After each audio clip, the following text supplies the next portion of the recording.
Today we have the rules preview for Zodgrod Wortsnagga's Supa-Grots, so let's see what some Gretchin with some care and motivation can achieve.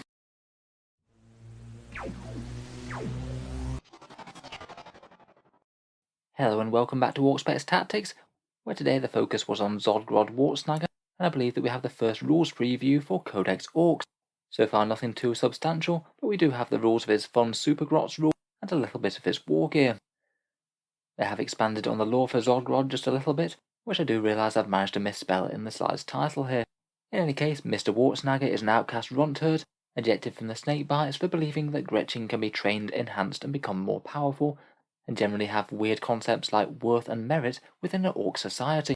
To achieve these ends, he uses various shiny trinkets, fungus rewards and Payboy's medical concoctions, and the Gretchin under his slightly more tender care tend to get stronger, tougher and smarter as a result. Zodgrod was never really too happy when the snakebites continued to treat his Supa-Gretchin as mere cannon fodder, and this finally came to a head when he decided to shove an entire Big Mech into his own shock attack gun for using his own specially trained runts as nothing more than living ammunition. Certainly a pretty fun bit of lore, but it didn't sit too well with the other snakebites, and now he wanders the galaxy as a freebooter, selling the mercenary services of his improved Gretchin to the highest bidder. So what can these Supa-Grots do in game then? Apparently the rule that he'll be able to use is at the start of the first battle round, you can select one Gretchin core unit from your army, and they shoot a little bit straighter than the standard.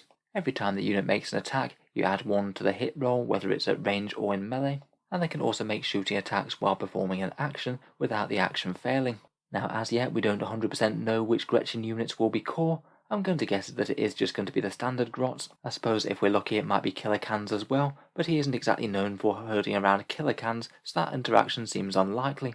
I suspect that this will only be usable on standard Gretchin squads, but I do find it quite funny that they'll be just as accurate as Space Marines when they're firing away at the enemy. Shooting and doing actions might be a bit more niche, but I suppose if any orc unit is going to assign just to do actions like raise banners and things, it's probably going to be the Gretchin. In terms of strength of the rule, I feel like they might have been able to go a bit stronger, to be honest. It just doesn't really sound like his Supa-Grots are still going to be up to anything, as even getting a little bit of extra firepower with those weedy grot blasters still isn't going to amount to all that many more dead models. I really think that they could have gone a lot further for improving them, maybe giving them something like +1 strength, toughness and attack as well. I mean, they're still not going to get anywhere near the profile of an orc boy, but I think it could have been fun to have a Gretchin unit on steroids running around, as opposed to just one that shoots a little bit straighter with weedy weapons. Still, there might be other things that make Gretchin more worth taking in the new Codex, so maybe this might be able to overlap with other options for them. Finally, we just have a quick preview of his war gear. I think that as an elite runt herd as opposed to some sort of war boss, he's hardly going to be tearing enemy characters a new one and absolutely dominating the fight phase. But I guess he's still an orc, and orcs are usually quite choppy. He's armed with Grab Zapper, basically what seems to be an amalgamation of a grot prod and a grabber stick, and that strikes to fairly respectable strength +2, AP -3 and damage 2, so should be quite good for tearing the heads off some Primaris Marines perhaps. He also has the Squig Stopper special rule as well. I wonder whether that's just going to be a rule for him, or whether it might be a rule for beast snaggers in general. In any case, at the start of the fight phase, you can select one enemy monster that's within 6 inches of him, roll a d6, and on a 2+, it can't fight until the end of the fight phase. As debuff rules like this go, it is really quite niche. It's obviously only going to apply to any armies that come at you with monsters, but if they ever do, then Fighting Last is really quite a powerful debuff. If you can just get him in range of this, then it means that you could pile loads of units into one monster without having to worry about them interrupting and killing your guys. What I think could be quite funny with this is that if you ever happen to target the big blue monster, that happens to be Rebute Gilliman. The Primarch of the Ultramarines does have the monster keyword, and I must admit I do find it pretty funny to think that he could be stopped by the Squig Stopper special rule. I can only imagine that big angry squigs and Primarchs have more in common than you might expect.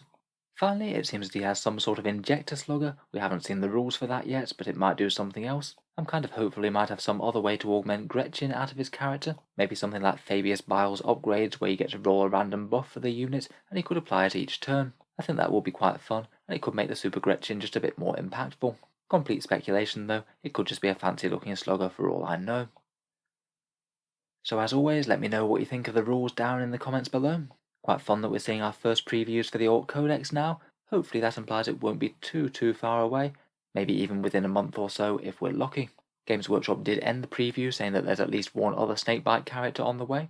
and the way that they said snake bites not beast snagga implies that there might be another unique character on the way as well as Zodgrod. I suppose it could just be a generic war boss for them, or maybe even a multi-build. It's still very intriguing that we know that we've only seen half of the new Orc models that are coming out with the Codex. In any case, if you've enjoyed the video, feel free to subscribe to Auspex Tactics. I'll certainly be trying to keep up with Games Workshop's rules previews as they come out for the Orc Codex, and I'll aim to do a full review of the Codex when it drops. Finally, if you'd like to help support these videos and keep them coming, I would just like to mention one way to do so, and that's my Element Games affiliate link, which you can find down in the video description. If you happen to live in the UK, Element Games is a discount retailer. They have 10 to 20% off Games Workshop's miniatures, and if you order anything through there whatsoever, a small amount goes to Auspex Tactics without costing you any more whatsoever on the order. Can just be a way to help support the channel and keep these videos coming, if you were thinking about buying something anyway.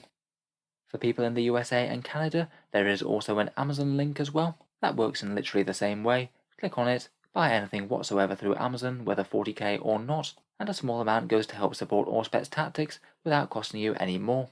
A big thank you to you guys who have been using those links, and a massive thank you to everyone for watching. I'll hope to see you guys next time.